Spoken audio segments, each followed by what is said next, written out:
راديو إيرنا راديو إيرنا كاب كتما باريس محلالف لإرتوارن غازت إنياتا زدالو نتا راديو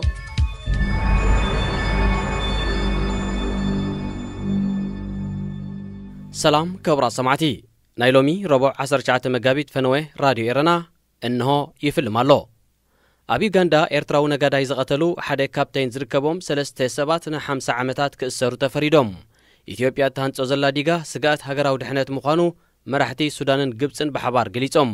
فرنسا نسودان زلق حتى 5 بليون دولار سريزات الله هذه إذاعة إرنا أرستا زينا كتسمعوا صنيحكم زرزرو كقربلكم أبي غاندا أب وفرن نقدن زنطف زنبره إرتراوي بمقتال استخصصو حدا ناي كابتن معرك زلو أبال سراويت زركبوم 3 زيغاتات تهاجر ن 5 عامتات كأسرو كم زتفردو مرببات زينا كاب كامبالا حبيرن دانيال ميكيل ولدو نستبالي إرتراو نغاداي بمقتال زنبرو غنزب زمتو توم كسوسات قدايهم كتصارى دحر مصناحيو لعلواي بيت فرد تهاجر ب10 شوعات جنبوت هبزابو بين جبننياتات مخانم بمرغغات ننوي عامتات كأسرو فريدوم እዞም ሰለስተ ዩጋንዳውያን ነቲ ኤርትራዊ ኮሎሎ ካብ ዝተባሃለ ከባቢ ከተማ ካምፓላ ጨውዮም በሙሳድ ሰለስተ ጥያይቲ ኣብ ኣፍልቡ ተኪሶም ድሕሪ መቕታሎም ልዕሊ $55,000 ዝተገመተ ገንዘቡ ዘሚቶም ኣብ ዶብ ኬንያ ንሬሱ ኣቃጺሎሞ ከም ዝተመልሲዩ ኣብቲ ክሲ ቀሪቡ ኣቐዲሙ ብዝነበረ መቕጽዒ ገበናዊ ሕግት ሃገር እዞም ብቐዳማይ ደረጃ ቀትለትን ዝምታን ዝተኸሰሱ ገበነኛታት ንሞት ክፍረዱ ይግብኦም እኳ እንተነበረ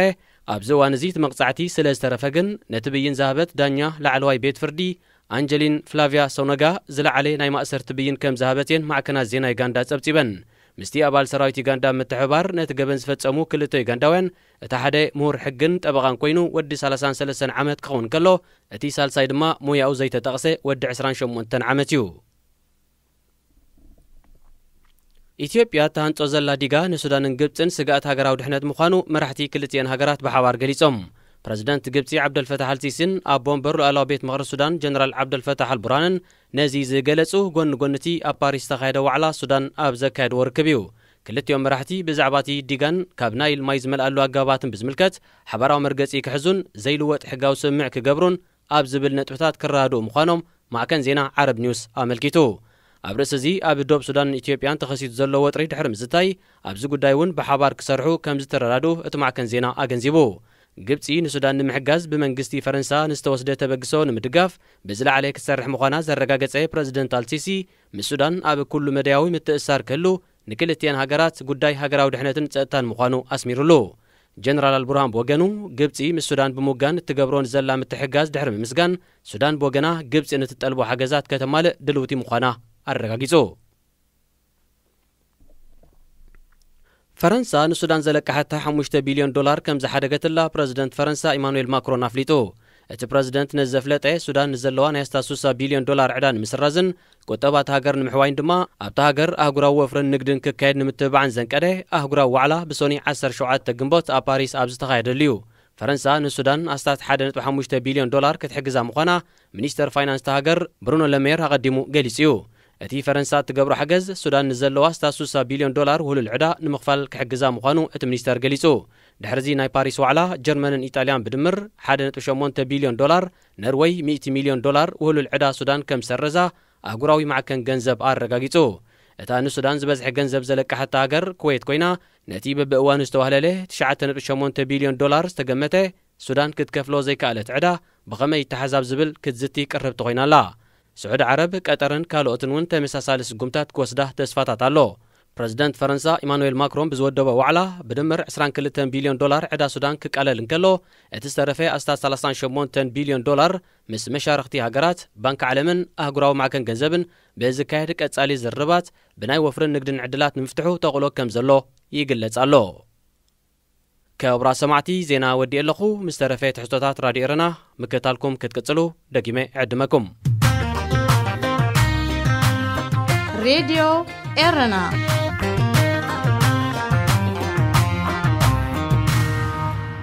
داغماي سلامتنا تقبلوا كبرا سمعتنا كابزي قصيلو بعوت ارغاي زدالو افريكا بسومن زي كلونا سناي مكتال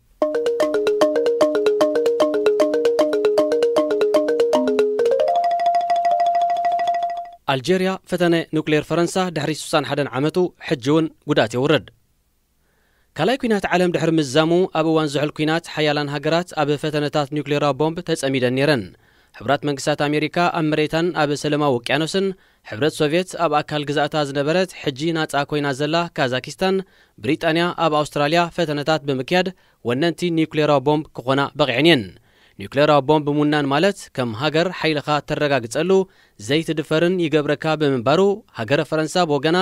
ኒውክሌራዊ ቦምብ ንምውናን ውጥን ሓንፂጻ እንተኾነ ኒውክሌራዊ ቦምብ ፈተነታት ከየካየድካ ክረጋገጽ ስለ ዘይክእል እታ ሃገር ፈተነታታ ኣብ ግዛእታ ዝነበረት ኣልጀርያ ከተካይደ ወሲና ፈረንሳ ነዚ ንምትግባር ኣብ ኣልጀርያ ኣብ ዝርከብ ምድረ በዳ ሰሃራ ሓደ ናይ ወተሃደራዊ ምርምር ማእከል ከፊታ ካብቲ ማእከል 16 ኪሎ ሜትር ርሒቑ ድማ ሓንቲ ናይ ቦምብ ፈተነ ዝካየደላ ታንክታት ከበድቲ ጽዋር ናይ ሰብ ቅርጺ ዝሓዘ ባምቡላታትን ዝሓቆፈት ንዒላማ ዝኸውን መፈተኒ ማዓስከር ተሰሪሑ ዕለት 13 ለካቲት 1960 ሰዓት 8 ናይ ንግሆ ፕላቲኒየም ዝተባህለ ባእታ ዝተመልአ ገርባ ብሉ ዝተሰምየ ቦምብ ንፈተነ ኣብቲ ማዓስከር ተተኪሱ ቦምባ ካብ ዝተተኮሰሉ 16 ኪሎ ሜትር ርሒቖም ኣብ መቆጻጸሪ ማእከል ኮይኖም ዝዕዘቡ ዝነበሩ ተመራመርቲ ኒውክሌርን ሰራዊትን መጀመርታን ሰማይ ዝዓረገ ቅርጺ ቃንጥሻ ዝሓዘ ናይ ነትጉ ጓህሪ ተዓዚቦም ድሕሪ 45 ካልኢታት ድማ ብሓያል ነውፂ ሞገድ ተነኒዎም እቲ ቦምብ 4 ዕጥፍ ናይቲ ኣብ ከተማ ናጋሳኪ ጃፓን ብሕብራት መንግስታት ኣሜሪካ ተተኪሱ ኣስታት 80,000 ሰባት ዝቐዘፈን ከተማ ሙሉእ ዘዕነወን ክኸውን እንከሎ ናይ 80 ኪሎ ቶን TNT ሓይሊ ዝነበሮ ዛጊት እቲ ዝዓበየ ኣብ ልዕሊ ባይታ ዝተፈተነ ቦምብ ኮይኑሎ እቲ ቦምብ ዕላሙ ብግቡእ ወቂዑ ዕውት ምንባሩ እውን ተገሊጹ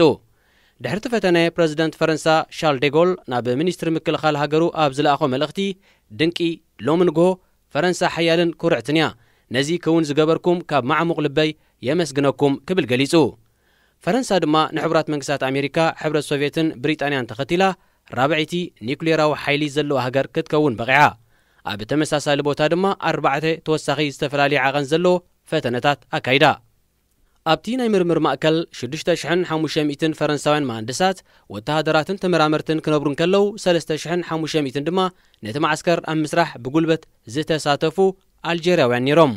ካብቲ ቦምብ ዝተተኮሰሉ ኣስታት 50 ኪሎ ሜትር ርሒቓ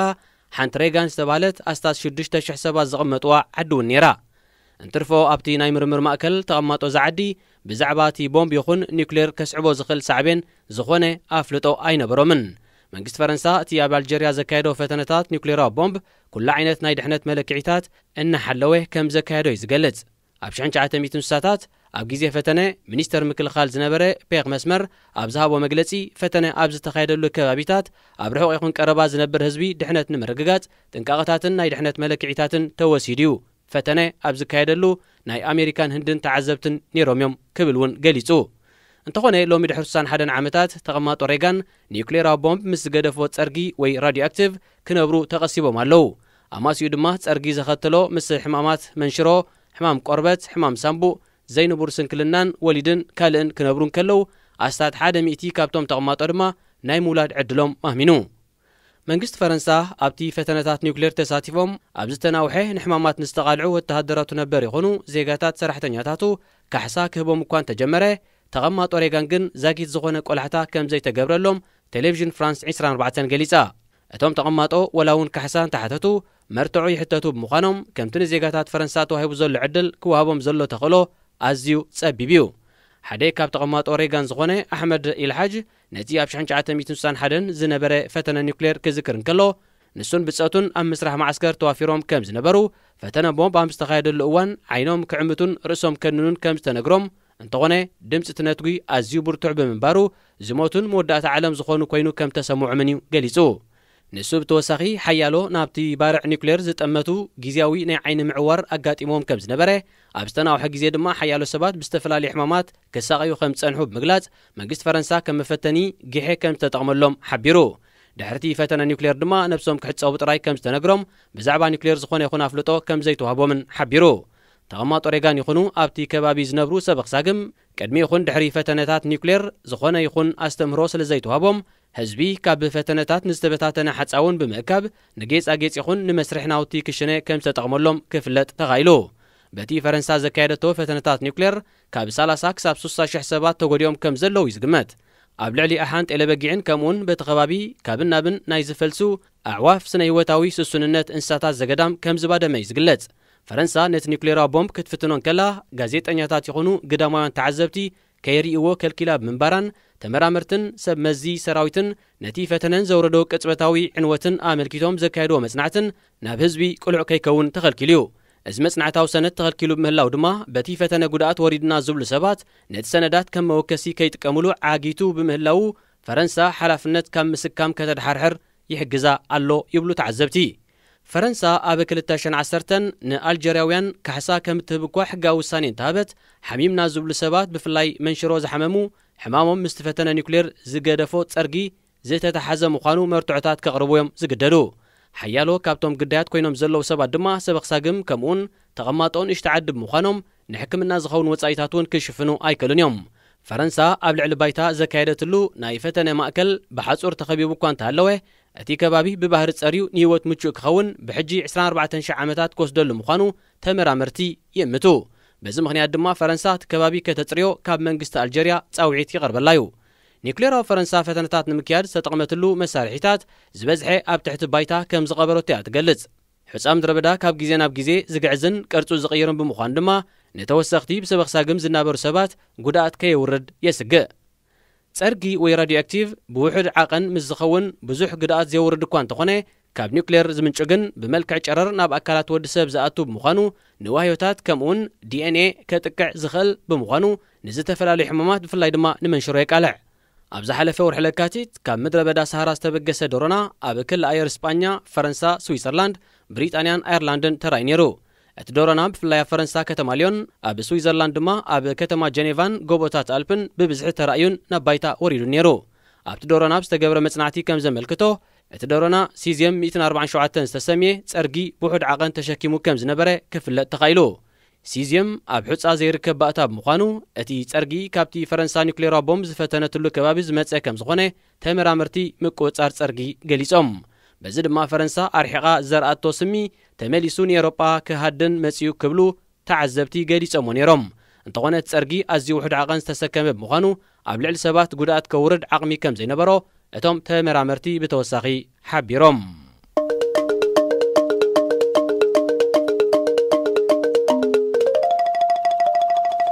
ሱዳን ድሕሪ ናይ 30 ዓመታት ተነጽሎ ዳግማይ ብማሕበረሰብ ምዕራብ ቆላሕታ ትረክብ።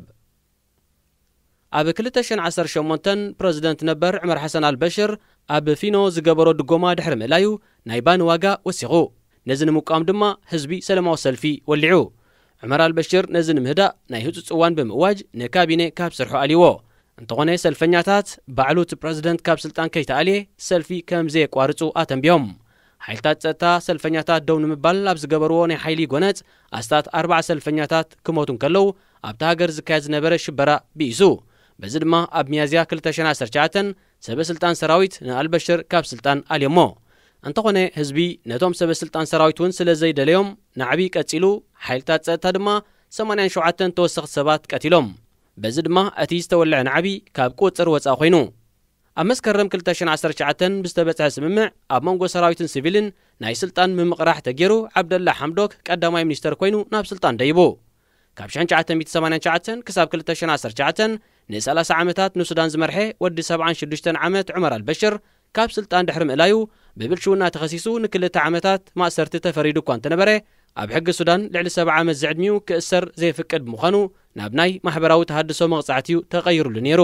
እንተኾነ ዑመር ኣልበሽር ኣብ 2003 ኣብ ዳርፉር ኣብ ዝተኻየደ 300,000 ህይወት ዝቐዘፈ ግጭት ቀጥታዊ ሓላፍነት ኣለዎ ተባሂሉ ብዓለም ለኻዊ ቤት ፍርዲ ተኸሲሱ ናብኡ ክርከብ ንዓመታት ክድለ ዝጸንሐ ኣብ ርእሲ ምዃኑ ሓድሽ መንግስቲ ሱዳን ከረክቦ ተሰማሚዑ። ቀዳማይ ሚኒስተር ሱዳን ዓብደላ ሐምዶክ ብ6 ሲቪልን 5 ወተሃደራውያን ሰበስልጣንን ብዝቖመ 11 ኣባላት ናይ ዝሓቖፈ ቆንስል መርሓ ኮይኑ ዝተመርጸ ክኢላ ስነ ቁጠባ እዩ። ቀዳማይ ሚኒስተር ሱዳን ዓብደላ ሐምዶክ ካብ ዩኒቨርሲቲ ካርቱም ብሳይንስ ብማዕረግ ባችለር ዲግሪ ካብ ዩኒቨርሲቲ ማንቸስተር ብሪጣንያ ድማ ብቁጠባ ብዶክትሬት ማዕረግ ዝተምሃረ እዩ። ንሱ ቀዳማይ ሚኒስተር ሱዳን ኮይኑ ቀድሚ ምምዛዙ ኣብ ሓያሎ ሃገራውን ኣህጉራውን ትካላት ከም ላዕለዋይ በዓል ስልጣን ኮይኑ ኣገልጊሉ። ገለ ካብኡ ዳይሬክተር ኮሚሽን ቁጠባ ሕቡራት ሃገራት ኣብ ኣፍሪካ፣ ዳይሬክተር ልምዓት ባንኪ ኣፍሪቃን ሓያሎ ካልእ ዲፕሎማስያዊ ንጥፈታትን ዘካየደ በዓል ሞያ እዩ። مرح السودان نبر عمر البشر ن30 ዓመታት ንሱዳን ኣብ ዝመርሐሉ ውልቀ መላኺ ኣብ ልዕሊ ምንባሩ ንግብረ ሽበራዊ ጉጅለ አልቃይዳን መራሒኡ ነበር ኦሳማ ቢን ላደንን ኣብ ሱዳን ከዕስክር ብምፍቃዱ በሃገራት ምዕራብ ብፍላይ ድማ በአሜሪካ ከም ጸላኢ ተራዩ ኣብ ኬንያን ታንዛኒያን ኣብ ልዕሊ ዝርከብ ኤምባሲታት አሜሪካ ዝተኻየደ መጥቃዕቲ ኢድ ከም ዝነበረውን ተኸሲሱ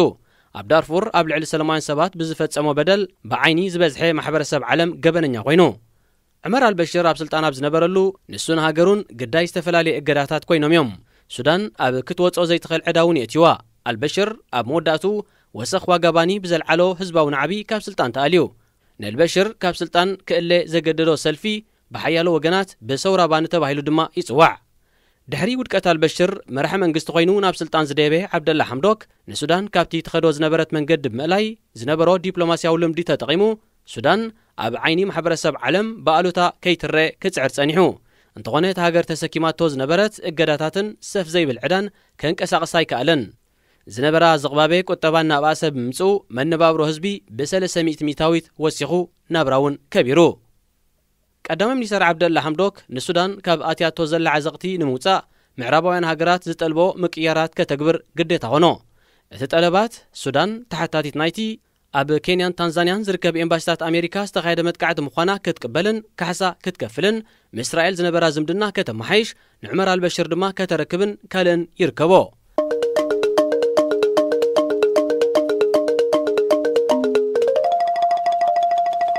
ሱዳን ምስ ሃገራት ምዕራብ ብፍላይ ድማ ሕብራት መንግስታት አሜሪካ ዝነበራ ወጥርን ምሰሓብን ጠንቁ እንታዩ በ7 نحاس 1998 ኣብ ናይሮቢ ኬንያ ከምኡን ኣብ ዳር ሰላም ታንዛኒያ ዝርከብ ኤምባሲታት ሕብራት መንግስታት አሜሪካ ከባቢ ሰዓት 10 ፈረቓን ናይንጎ ኣብ ሓደ ግዜ ብሓባር ብዝተፈጸመ ኣብ ናይ ጽዕነት መካይን ተጻዒኑ ዝተፈንጀረ መጥቃዕታት ቦምብ ተኻይዱ በቲ መጥቃዕቲ ብድምር 224 ሰባት ክቕተሉ እንከለዉ ኣስታት 4000 ድማ ቆሲሎም ኣብ 12 ጥቅምቲ 2000 በተወሳኺ ኣብ የመን ከተማ ዓደን ነዳዲ ኣብ ልዕሊ ትመልእ ዝነበረት USS ኮል ዝተሰሚየት መርከብ ኩናት አሜሪካ ብንእሽተይ ጀልባ መጥቃዕቲ ቦምብ ተኻይዱላ ብንቡ 17 ወተሃደራት ክሞቱ እንከለዉ ሓያሎ ድማ ቆሲሎም ናይቲ መጥቃዕታት ሓላፍነት ዝወሰዱ ጉጅለታት ሽበራ አልቃይዳን ኣብ ግብፂ ዝመደበሮም እስላማውያን ጥሩፋትን እዮም ኣብ ተዋነቲ ብፍላይ አልቃይዳን መራሒኡ ነበር ኦሳማ ቢን ላደንን ኣብ መሬት ሱዳን ከም ድሌቶም ይንቀሳቐሱ ዝነበሩሉ እዋን ብምዃኑ አሜሪካ ተሓታትነት ናይቲ መጥቃዕታት ንመንግስት ሱዳን ኣሰከመቶ ኣብ 2011 ኣብ ዋሽንግተን ሕብራት መንግስታት አሜሪካ ድሕሪ ዝተኻየደ መጋባእያ ኣኽባር ሕጊት ሃገር ሱዳን $6 ቢልዮን መልክዕ ካሕሳ ክትከፍልን $4 ቢልዮን ድማ ክትቅጽዕን በይኑ ብመሰረት ኣኽባር ሕጊ ሱዳን ንአልቃይዳን ኦሳማ ቢን ላደንን ቴክኒካውን ፊናንሳውን ሓገዝ ብምግባራ ገበነኛ ኮይኑ ረኺብዋ ሱዳን ብተወሳኺ ኣባላት አልቃይዳ ካብ ናብን ዶባ ሱዳን ክመላለሱ ብምፍቃዳ ኣብ ኬንያ ናብ ዝነበሩ ኣባላት አልቃይዳ ገንዘብን ኣጽዋርን كحلف بمفقادا ገበነኛ ክብል በይኑ بمسرت تبين سودان $10 ቢልዮን ክትከፍል እኳ እንተነበራ ድሕሩ ብዝተኻየደ ፍርዳዊ መስርሕ ግን ሱዳን ክትከፍሎ ስለ ዘይትኽእል እቲ መቕጻዕቲ ናብ $335 ሚልዮን ወሪዱ ሱዳን ካብ ዝርዝር ኣስማት ሽበራውያን ዝምውላ ሃገራት ክትስረዝ በተደጋጋሚያ ክትሓትት ጸኒሓ ምኽንያቱ ካብ ባንክ ዓለምን ኣህጉራዊ ማዕከን ገንዘብ ከይትልቃሕን ኣብ ሕቡራት መንግስታት አሜሪካ ይኹን ካልኦት ሃገራት ድማ ዘገድሱ ነገራት ወፍሪ ከይትገብርን ይዓግታ ስለ ዝኾነ ኣብዚ ሕጂ እዋን ሱዳን ነቲ ተበይኑላ ዝነበረ $335 ሚልዮን ብምኽፋላ ካብ ዝርዝር ኣስማት ሽበራውያን ዝምውላ ሃገራት አሜሪካ ተሰሪዛ ትርከብ ምስ እስራኤል ዝነበራ ዝምድና ብዝምልከት ድማ በኩናት 6 መዓልታት ወይ ከዓ ኩናት ዓረብ እስራኤል ዝፍለጥ ኣብ መንጎ እስራኤልን ሃገራት ዓረብን ዝተኻየደ ውግእ ብዓወት እስራኤል ተዛዚሙ ንዑ ግብረ መልሲ ንምሃብ ማሕበር ሃገራት ዓረብ ካብ 29 ነሓሴ ክሳብ 1 መስከረም 1967 ኣብ ካርቱም ርእሰ ከተማ ሱዳን ዋዕላ ኣካይዱ ኣብቲ ዋዕላ ኩለን ሃገራት ዓረብ ምስ እስራኤል ሰላም ከይገብራ ንእስራኤል ኣፍልጦ ከይባ ምስ እስራኤል ከይዘራረባ ዝእግድ እማሜ ኣሕሊፈን እቲ እማሜ ብ3 ኖስ ማለት ሰለስተ ኣይፋል ንሰላም ኣይፋል ንኣፍልጦ ኣይፋል ንዝርርብ እዩ ዝፍለጥ እስራኤል ካብ መሬት ዓረብ ከይተደምሰሰትን ፍልስጤም ከዓ ከም ሃገር ከይተፈልጠትን ፖሊሲ ሰለስተ ኣይፋል ክቕጽል ድማ ቃል ተኣትዩ ብምሕዳር ትራምፕ ብዝገበሮ ጸቕጢ ኣባል ማሕበር ሃገራት ዓረብ ወይ ድማ ኣራብ ሊግ ዝኾነት ሱዳን ነቲ ቅድሚ 53 ዓመታት ኣብ መሬታ ዝተበጽሐ ኣንጻር እስራኤል ዝቐንዐ እማሜ ሰለስተ ኣይፋል ናብ ሰለስተ እወ ማለት እወ ንሰላም ምስ እስራኤል እወ ንኣፍልጦ እስራኤል እወ ንዝርብ ምስ እስራኤል ብምቕያር ምስ እስራኤል ዝምድና ክትምስርት ተሰማሚዓ ከምቲ ኣቐዲሙ ዝተጠቕሰ ድማ ሱዳን ካብ ኣትያቶ ዝነበረት ዓዘቕቲ ንምውፃእ ካብ ምዕራባውያን ሃገራት ዝተጠልበ ክትገብሮ ዝነበራ ምምሕያሻት ኣታኣታት እያ እንተኾነ ኣብ ወፍርን ቁጠባን ክትነጥፍ እንተኾይና ሕጂ እውን 60 ቢልዮን ዶላር ዝተገመተ ዕዳ ክእለየላ ወይ እውን ክስረዝ ዘላ ኣለዎ ነዚ ንምትግባር ፕረዚደንት ፈረንሳ ኢማኑኤል ማክሮን ኣብ ከተማ ፓሪስ ፈረንሳ ዋዕላ ሱዳን ኣካይዱ ኣብቲ ዋዕላ ፈረንሳ ንሱዳን ኣለቂሓታ ዝነበረት ናይ 5 ቢልዮን ዶላር ዕዳ ክስርዝ ዘላ እንከላ ናይ 1.5 ቢልዮን ዶላር ሓገዝ ክትገብረላ ድማ መብጻዕት እያ ፕረዚደንት ኢማኑኤል ማክሮን እቲ ምስራዝ ዕዳን ሓገዝን ነታ ሃገር እግራ ከትክላን ናብ ማሕበረሰብ ዓለም ዳግማይ ክጽምብራን ዝሕግዝ ህያብ ናይቲ ኣብ ሱዳን ብመንእስያ ዝተኻየደ ናይ ለውጢ ሰውራ ምዃኑ ገሊጹ ብሪጣንያ ትርከበን ሓያሎ ሃገራት ዓለም ኣሰር ፈረንሳ ብምኽታል ዕዳ ሱዳን ከቃልላ ወይ ድማ ከስርዛ ምዃነን ይገልጻ ብምህላውን ነታ ሃገር ተስፋ ዝህብ እዩ እዚ ድማ ኣብቲ ሃገር ወፍሪ ንምክያድ ዘተባብዕ ተስፋ ኣንቢሩሎ